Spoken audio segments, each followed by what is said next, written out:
Afrique. Steve dans la capitale américaine, très content de vous retrouver pour un nouveau numéro de Washington Forum. Plein feu cette semaine sur une énième fusillade dans une école américaine qui a ravivé le sempiternel débat sur le fléau des armes à feu aux États-Unis.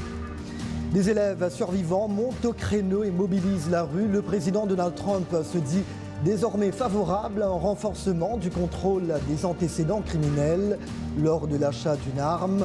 Le drame de Floride est-il le drame de trop? La tuerie aura-t-elle un quelconque impact sur le culte des armes dans le pays? Pourra-t-elle briser la mainmise de la NRA, le puissant lobby pro-armes, sur le monde politique américain? Quels sont les arguments pour et contre le port d'armes? Nous entendrons les deux camps tout à l'heure.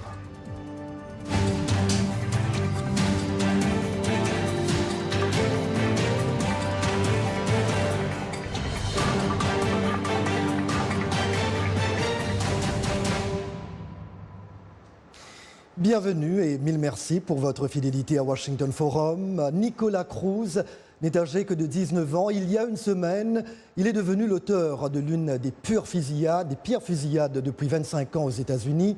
Il a abattu 17 personnes dans un lycée de la ville de Parkland, en Floride. Il les a tuées avec un fusil semi-automatique AR-15 qu'il avait acheté légalement. Cette tuerie n'est pas un acte isolé dans le pays. Rien que depuis le début de l'année, il y a eu 18 fusillades dans les écoles. Pour beaucoup d'Américains, il est temps de briser le cycle infernal. Un récapitulatif de quelques-uns de ces événements tragiques avec Didi Dicou. Le massacre de Parkland dans le sud-est de la Floride est la troisième fusillade la plus meurtrière dans un lieu d'enseignement aux États-Unis. De l'école élémentaire à l'université, aucun âge n'est épargné. Les États-Unis sont le pays le plus touché au monde par les fusillades ciblant les écoles. La fusillade du 14 février au lycée Marjory Stoneman Douglas relance le débat sur la régulation des ventes d'armes dans le pays. Selon le groupe activiste Everytown, depuis 2013, il y a eu 291 fusillades dans des écoles américaines, en moyenne une fusillade par semaine. Parmi les plus meurtrières figure celle de Sandy Hook en 2012. 26 personnes, dont 20 enfants, ont été tuées dans une école élémentaire par un jeune homme âgé de 20 ans souffrant de troubles mentaux. Il avait volé l'arme de sa mère qu'il avait tuée avant d'attaquer l'école de son enfance. Suite à cette tragédie, le président Barack Obama s'était adressé au pays, les larmes aux yeux, disant que les choses devaient changer. Mais en dépit des projets de loi et de changements relatifs dans certains États, toutes les tentatives de régulation des armes à l'échelle fédérale avaient échoué. Sandy Hook était la deuxième fusillade la plus meurtrière qui s'est produite dans une école aux États-Unis. La plus fatale étant celle de Virginia Tech en 2007. Cette attaque avait fait 32 morts sur le campus de l'université Virginia Tech à Blacksburg. Contrairement au tireur de Parkland qui s'était rendu sans résistance à la police, celui de Virginia Tech, âgé de 23 ans, s'était donné la mort suite au massacre. En 1999, la fusillade du lycée Columbine, sûrement l'une des plus documentées de l'histoire récente, avait fait 13 morts. Cette fois, 2 assaillants avaient tiré sur 12 élèves et un professeur dans ce lycée du Colorado. Ils avaient également placé plus de 100 explosifs sur les lieux du massacre. Les fusillades dans les écoles ne sont pas une nouveauté. En 1966, 15 personnes ont été tuées dans l'enceinte de l'Université du Texas et 31 blessées par un étudiant en architecture qui avait auparavant fait partie des tireurs d'élite de la marine. Cette fois, les manifestations se multiplient. Les lycéens floridiens se sont rendus dans la capitale pour une marche pacifique devant la Maison-Blanche. Les observateurs estiment que la dernière fusillade pourrait marquer un tournant dans le débat sur le contrôle des armes à feu aux États-Unis. Didi Dicou, merci bien. Il est l'heure maintenant d'accueillir nos invités. Avec moi sur ce plateau, Jared Taylor, un fervent défenseur du port d'armes aux États-Unis, membre de la National Rifle Association, la NRA. Il est le fondateur de la revue conservatrice American Renaissance. Également dans notre studio, l'expert en communication René Lake, patron de RSL Stratégie, fin observateur de la politique américaine. Et en ligne de New York, le professeur Franz-Antoine Lecomte de l'université Kingsborough. Je me tourne d'emblée vers vous, Jared Taylor. Et d'abord, merci d'être venu nous rejoindre. Beaucoup de courage avec tout ce qui se passe évidemment dans ce pays après cette tuerie de Floride. Alors, armer les enseignants, c'est cela qui va régler le problème ? Ça pourrait peut-être pas entièrement régler le problème, mais en Floride, par exemple, les citoyens qui n'ont pas un casier judiciaire, qui n'ont pas commis de crime, ont le droit de porter d'armes. Ouais. Alors, mais curieusement, c'est uniquement, il y a dans les lycées, dans les écoles, on n'a pas le droit de porter. Donc, c'est une invitation à ce genre de massacre. C'est ce qu'on disait. Nous, on n'est pas armés, venez nous massacrer. Alors si les Floridiens, avec les enseignants et peut-être les lycéens qui avaient l'âge de 18 ans ou plus, s'ils pouvaient porter d'armes, alors peut-être ce Nicolas Cruz n'aurait pas osé entrer. Alors, on va revenir là-dessus. Ce que je vais vous proposer d'abord, c'est d'écouter le président Donald Trump, parce qu'après cette dernière tuerie, de nombreuses voix s'élèvent, bien évidemment, notamment chez les jeunes, contre l'accès facile aux armes dans le pays. Le président a reçu mercredi à la Maison-Blanche des élèves rescapés de la tragédie, mais certains ont vite critiqué cette proposition d'armer les enseignants pour riposter face aux tueurs. Donald Trump. Ce ne serait évidemment que pour les personnes qui peuvent très bien manipuler une arme à feu. Ce serait ce qu'on appelle le port caché, où l'enseignant aurait un pistolet dissimulé sur lui. Alors, René Lake, comment réagissez-vous à cela? Vous savez, éteindre le feu en utilisant plus de feu, je ne suis pas sûr que ça marche. Et ce qui est intéressant dans ce débat et dans cette proposition ou dans cette suggestion du président Trump, c'est que même chez les républicains, y compris les républicains qui sont des soutiens, qui ont ce qu'on appelle les A-rating de la NRA, il y a eu un certain nombre de réactions négatives. Hier, Marco Rubio, le républicain sénateur de Floride, lui-même s'est démarqué de cette idée en disant qu'au fond, c'est même une idée dangereuse parce que l'enseignant qui lui-même est détenteur d'une arme, avec une intervention de la police, pourrait être considéré comme une cible parce qu'il pourrait être considéré comme justement le tueur, avec des tas d'autres problèmes, bien entendu, que cela peut apporter. Oui. Je ne pense pas que ce soit une idée très sérieuse et je ne pense pas qu'elle soit même partagée dans beaucoup de milieux républicains aujourd'hui aux États-Unis. Jared Taylor, répondez-moi de manière franche et directe. Toutes ces tueries, dont celle de Parkland que nous venons de voir, ont-elles un lien incontestable et incontesté avec la libre circulation des armes à feu dans ce pays? Oui, sans doute, mais il y a déjà 300 millions d'armes à feu en circulation aux États-Unis. On va désarmer la population entière, ça serait impossible. Moi, je crois que... il faut commencer quelque part. Commencer où? Et justement, commencer avec qui? On va éliminer tout le droit de porter d'armes. Ça, c'est dans la Constitution.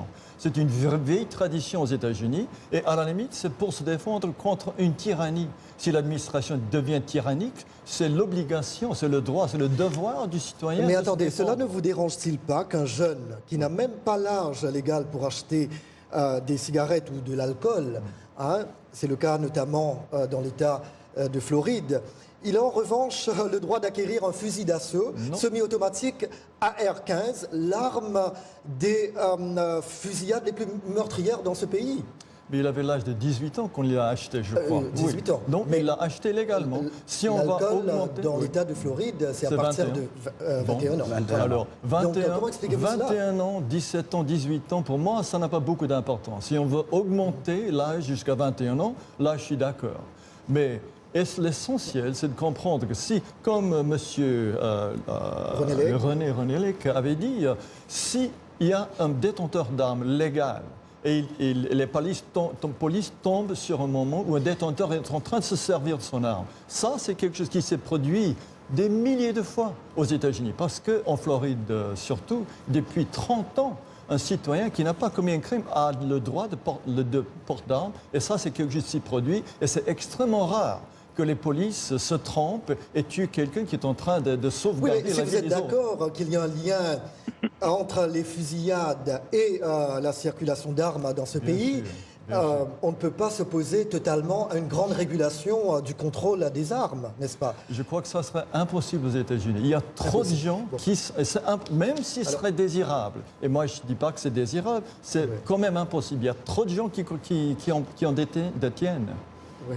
Alors René Lake, votre réaction, ce que nous venons d'entendre, traduit-il quelque part parfaitement l'impossible contrôle des armes dans ce pays? C'est extrêmement difficile. Moi, ça fait un quart de siècle que je suis aux États-Unis. Oui. J'ai mis littéralement, sans exagérer, 10 ans à pouvoir comprendre la position des pro-armes aux États-Unis. Et j'avoue qu'avec le temps aussi, avec l'effort, je la comprends mieux, et je pense que, mais je sais que pour vos auditeurs, ça doit être très très difficile parce qu'à l'étranger, à l'extérieur des États-Unis, les gens se disent c'est pas possible. J'ai vu tous les commentaires qu'il y a eu sur Facebook. Je suis en train de reprendre ces réactions, ces questions. Donc alors vous m'excusez si je suis en train de vous poser ces questions de manière directe. Mais René Lake, en fait, pour reprendre un des arguments des pro-armes, il y a la liberté de se défendre dans ce pays. C'est le fondement même de la Constitution américaine, un droit garanti par le 2e amendement de la Constitution. Pourquoi voulez-vous qu'on enlève ce droit aux citoyens américains? La question ne se pose pas en ces termes. Très souvent, effectivement, la NRA, chaque fois que l'on parle de contrôle des armes aux États-Unis, dit « Ah, écoutez, ils veulent enlever... le 2e amendement, réviser la Constitution. Ça, mais c'est vrai qu'il faut pour pouvoir comprendre, et il l'a dit tout à l'heure, j'arrête, pour pouvoir comprendre également l'autre point de vue, c'est de dire, au fond, les conditions dans lesquelles ce pays a été créé, c'est un pays qui a été créé à la suite de fuites, au fond, de gens qui quittaient, qui fuyaient, d'exode de l'Europe, où les gens fuyaient des régimes tyranniques, des autocraties. Donc, la question du port d'armes, il y a presque une dimension religieuse, philosophique et culturelle ici aux États-Unis. Mais donc, vous voulez dire que ce deuxième amendement est également sujet à interprétation? Parce que, bon, quand ça a été rédigé, c'était évidemment des années de cela. On parlait de milices notamment, mais on ne peut pas dire que ce jeune homme et Nicolas Cruz est une milice. Non. L'interprétation de la Cour suprême a toujours été, ça c'est un droit individuel. Ce n'est pas un droit garanti et réservé à la milice. La milice, il y a quelques mots là-dessus, mais ça c'est, étant donné que la milice est nécessaire, alors il faut que chaque personne ait le droit au port d'armes. Franz Antoine Lecomte, le FBI avait été alerté avant la tuerie de Floride, mais n'a rien fait. Cette défaillance ajoute-t-elle de l'eau au moulin des pro-armes quand ils mettent de telles tragédies sur le compte des carences de la part des autorités? Oui, bien sûr, c'est une faille, si vous voulez, des autorités du FBI. Mais c'est pas simplement les failles de la police ou bien les services de renseignement aux États-Unis qui renforcent cette tragédie qui devient, disons, de nature permanente, si vous voulez. Parce que nous parlons des États-Unis, c'est un pays là où l'on relève à peu près 27 homicides par jour et ça fait à peu près 9850, un peu plus, si vous voulez, chaque année. C'est un pays où l'on relève 357 millions d'armes à feu, un peu plus, si vous voulez, que les habitants des États-Unis. Donc, alors là, moi, je crois que il faut quand même trouver un moyen pour limiter, pour réduire la dissémination, si vous voulez, des armes à feu aux États-Unis, parce que, tu sais, la boutade en Europe, c'est que on dit qu'aux États-Unis, quelqu'un peut aller au magasin et peut en sortir avec un tank. C'est vrai, c'est pour faire rire, mais quand même, c'est aussi tragique parce que la perception qu'on a des États-Unis, c'est que on n'a pas évolué, on tolère, si vous voulez, ce grand taux, si vous voulez, de criminalité, et on dit que justement les sénateurs, on dit que les représentants, eh bien bon, ils sont presque accusés, si vous voulez, de trahison parce qu'ils sont tous soutenus par l'agence de la National Rifle Association, et voilà pourquoi dit-on que, bon, ils ne défendent pas, si vous voulez, leurs constituants. Mais quand même, en fait, c'est vraiment tragique. Un jeune comme Nicolas Cruz a pu s'acheter un fusil fusil d'assaut, c'est-à-dire c'est une arme de guerre, et malgré les signes, si vous voulez, évidents de maladie mentale. Oui. Donc alors il a fallu ce soulèvement, cette grande manifestation, si vous voulez, des jeunes, des adolescents, si vous voulez, des États-Unis, des jeunes survivants de cette dernière tuerie, il a fallu cette mobilisation pour que cela... En fait, vous me tendez la perche, cher professeur. Vous me tendez la perche. Vous me tendez la perche. Écoutez, oui, absolument. René Lec, vous vous souvenez, professeur, vous me tendez la perche. Il nous faudra être précis, concis. Alors, vous vous souvenez qu'un tel mouvement de rejet des armes à feu a également eu lieu, n'est-ce pas, après le carnage de Sandy Hook, c'est-à-dire là où des enfants, franchement en bas âge, ont été froidement tués, 20 petits-enfants. Sans vouloir être cynique, la tragédie de Parkland aura-t-elle les mêmes suites que les drames précédents, c'est-à-dire d'abord l'indignation et les prières, ensuite les promesses et enfin l'oubli? Oui, et en 2012, au moment de Sandy Hook, il y avait même les larmes du président de l'époque, oui, Barack Obama, en public, qui avait beaucoup ému le public américain. Écoutez, moi, je crois que la grosse différence cette fois-ci par rapport aux autres fois, c'est que les jeunes eux-mêmes semblent vouloir prendre cette affaire en main. Et aussi, il y a un deuxième facteur aussi qui est important, à mon avis. Vous savez, il y a ce fameux slogan, ce fameux adage qui dit « Only Nixon in China ». L'idée que d'avoir un président républicain, d'avoir les républicains aux affaires, contrôlant toutes les branches de l'administration, je pense que ça donne une chance de pouvoir au moins avoir quelques réformes importantes, notamment la question de l'âge, de background check, etc. Très rapidement, en fait, il y a des commentateurs qui disent que peut-être ce président va pouvoir faire bouger les choses. Tout à fait. Non, mais je crois qu'il n'est pas d'accord. Il n'est pas d'accord pour suivre ce cours d'action. Et ensuite, il ne faut pas oublier, après Sandy Hook, il y avait des conséquences. L'État de Connecticut a passé vraiment des lois de réglementation sur le port d'armes vraiment draconiens, au point où il y avait une société fabricant d'armes, Ruger, qui est partie de l'État. Ils ont dit, c'est pas la peine de rester ici dans un État qui est anti-armes. Et est-ce que par conséquence, le taux de violence en Connecticut a baissé? Pas du tout. Ah bon? Pas du tout. Non, il y avait un changement. Ça, c'est un autre argument. Mais bon, voilà, n'allez nulle part ailleurs. La seconde partie de Washington Forum, après cette courte pause. Washington Forum, votre décryptage hebdomadaire de l'actualité africaine, américaine et internationale sur VOA Afrique. 30 minutes d'échange et d'analyse sur d'importants événements, économie, politique, sport, culture. Nos invités répondent aux questions. Washington Forum s'est allé au-delà de la nouvelle, une perspective sur des questions importantes à partir de la capitale américaine. De Dakar à Kinshasa, en passant par Le Caire, New York, Paris et Londres. Nous sommes en direct chaque jeudi à 19h temps universel. Washington Forum sur VOA Afrique et nos chaînes partenaires. Jacques Aristide de retour avec vous dans ce Washington Forum. Gros plan sur les fusillades en série aux États-Unis et l'éternel débat sur le contrôle des armes à feu. Avant de retrouver nos invités, 2 commentaires Facebook. Moussa Sekou Dembélé, Niamey, Niger, rien n'a changé depuis le temps d'Obama. Et Alphonse Mbouaki, RD Congo, la NRA bouge les lignes également. Elle veut choisir les armes à vendre. C'est une grande première. La NRA, justement, l'un des sujets que nous allons aborder dans cette partie avec nos invités.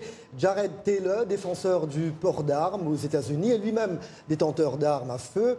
Également sur ce plateau, l'analyste politique René Lec et de New York, le professeur Franz-Antoine Lecomte de l'université Kingsborough.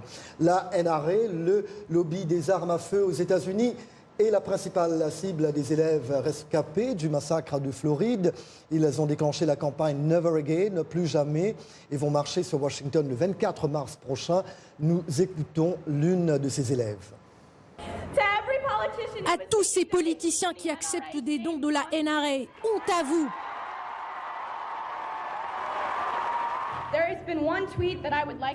Il y a eu un tweet sur lequel j'aimerais attirer votre attention. Il y avait tellement de signes que le tireur de la Floride était mentalement dérangé, même expulsé pour mauvais comportement. Ses voisins et ses camarades de classe savaient qu'il constituait un gros problème. Vous devez toujours rapporter de tels cas aux autorités, encore et encore. Nous l'avons fait à plusieurs reprises, depuis qu'il était au collège. Ce n'était une surprise pour personne qu'il était le tireur en question. Ceux qui disent que nous avons mal fait de l'écarter, vous ne connaissez pas ce gosse, nous le connaissons. Nous savons qu'ils disent qu'il y avait des problèmes de santé mentale. Et je ne suis pas psychologue, mais nous devons faire attention au fait qu'il ne s'agit pas uniquement d'un problème de santé mentale. Il n'aurait pas pu tuer autant d'élèves. En tout cas, c'est un mouvement qui ne veut pas lâcher prise. Quelques repères rapides sur la NRA. L'organisation pro-armes est considérée comme le lobby le plus puissant du monde, avec 5 millions de membres et un budget annuel de 250 millions de dollars. Elle est capable de faire tomber quiconque se met au travers de sa route, ce qui a été le cas pour le démocrate Al Gore en 2000. Pour avoir tenté d'imposer une loi anti-armes, la NRA a financé une campagne de 20 millions de dollars contre lui. Antoine Lecomte, brièvement, est-il possible pour les politiciens américains de ne plus prendre l'argent de la NRA, de faire la guerre au business des armes aux États-Unis, d'après vous ? Bon, j'avoue que c'est très difficile parce que les politiciens quand même ont besoin d'argent, mais je crois qu'il faut qu'ils agissent avec, disons, beaucoup plus d'impératifs sur les d'ordre moral, parce qu'on ne peut pas permettre une plus grande dissémination des armes à feu aux États-Unis. Le problème est déjà très épineux et surtout très tragique, donc la solution ne réside pas dans la dissémination de plus d'armes, c'est-à-dire la quantité d'armes, c'est suffisante, c'est presque criminel. Je crois qu'il faudrait les réduire également et il faudrait trouver un moyen, agir avec plus de responsabilité, agir avec plus d'éthique, agir avec plus de moralité et puis de savoir que ce qui se passe aux États-Unis, ça concerne, si vous voulez, le chef d'État américain, ça concerne les sénateurs, ça concerne les représentants, si vous voulez, aux États-Unis. Enfin, tout le monde qui a une certaine autorité et qui gère la chose publique aux États-Unis devrait être tout à fait concerné. Et là, c'est une décision personnelle, mais qui doit se révéler un peu collective également. Autrement, les massacres vont continuer avec le nombre des armes qui est en circulation aux États-Unis, l'argent du NRA, et puis quand même les erreurs des polices, tout ça, les services de renseignement qui n'arrivent pas à contrecarrer tout ce qui se fait aux États-unis. Vous parlez de FBI tout à l'heure. Qui massacrent, si vous voulez, d'autres ados comme eux. Donc, c'est vraiment une sorte d'engrenage dramatique, tragique, et il faudrait pouvoir cesser tout ça. Oui, alors, on parlait de cette proposition qui fait polémique, armer les enseignants, une réaction qui vient de tomber, celle de la présidente de la National Education Association, le plus grand syndicat des enseignants américains. Alors, c'est Ekelsen Garcia, elle dit « Les parents et les éducateurs rejettent massivement l'idée d'armer les personnels scolaires parce que mettre plus de fusils dans nos écoles ne fera rien pour protéger nos élèves et nos éducateurs de la violence par arme à feu. » Mais donc, comment sait-elle ça? Est-ce qu'elle a parlé avec chaque enseignant, chaque parent? Absolument pas. Je crois que dans chaque État, on a fait une grande erreur en disant qu'on ne peut pas, la porte d'armes est interdite dans toutes les écoles. Comme je viens de dire, ça fait un cible parfait. Et les gens ne sont pas obligés aux portes d'armes, mais ceux qui veulent devraient avoir le droit de faire. Cette idée de contrôler l'arme, c'est restreindre les libertés des Américains. Moi, s'il y a un moyen d'élargir les libertés, moi, c'est ça la voie que je préfère suivre. Élargir les gens de porter d'armes dans les lycées, s'ils ont armé légalement, au lieu de les défendre. Oui, mais ne faut-il pas également protéger les vies? Oui, mais bien sûr. Mais ça, c'est une manière de protéger les vies. Chaque année aux États-Unis. Des fusils d'assaut en circulation. Tout à l'heure, on l'a entendu, le professeur le disait. Ce sont des armes de guerre. Mais moi... Avec le nombre de morts que vous avez dans ce pays chaque année, en fait, il y a un chiffre qu'un de mes collègues évoquait tout à l'heure, Idriss Fall, il disait que, en fait, le nombre de morts, c'est le nombre de morts en Irak et en Afghanistan combinés. Vous voyez ça, Normand? Mais, enfin, il y a aussi quelque chose qu'il ne faut pas oublier, et c'est que chaque année, il y a 800 000 cas où quelqu'un a détourné l'agression en sortant un arme à feu, même sans servir. Ça l'a sauvé peut-être. Je suis désolé de vous presser comme ça, c'est parce qu'il y a des choses qui dépassent l'entendement. Il y a beaucoup d'études qui ont été faites. En fait, on n'a même pas besoin d'avoir des études, mais qui disent que plus d'armes égale à plus de crimes. Jacques, on peut simplement se limiter aux faits. C'est-à-dire même pas au-delà des études. Les faits sont simples. Les États-Unis sont de loin le pays industrialisé au monde où il y a le plus d'attaques par arme. Si ce que disait notre ami Jarrett était vérifié, si en distribuant il y avait plus d'armes, il y aurait moins d'attaques, on le verrait au niveau des statistiques. Eh bien, ce n'est absolument pas le cas. Cette thèse selon laquelle plus d'armes crée plus de conditions de sécurité, elle n'est tout simplement pas exacte. Elle ne correspond à aucune réalité statistique. Oui, c'est bon. Parce que, écoutez, en général aux États-Unis, les gens commencent à sentir et à exprimer, si vous voulez, ce désengagement, si vous voulez, de l'État dans certains secteurs. Et au niveau de la sécurité, plus d'armes, eh bien, n'apportera pas vraiment, si vous voulez, cette solution dont on rêve. C'est-à-dire, c'est vrai qu'on prie pour les gens, c'est vrai qu'il y a parfois des manifestations, si vous voulez, de solidarité de la part de la population, mais ça ne suffit pas. Il y a un désengagement de l'État, et cela à plusieurs niveaux. Voilà, on va laisser réagir Jarrett Taylor, parce que il faudrait que vous ayez la parole. On a fait beaucoup d'études à ce sujet-là. Et le port d'armes dissimulé, si ça a été passé par un État, on peut calculer le taux de crimes de violence avant et après.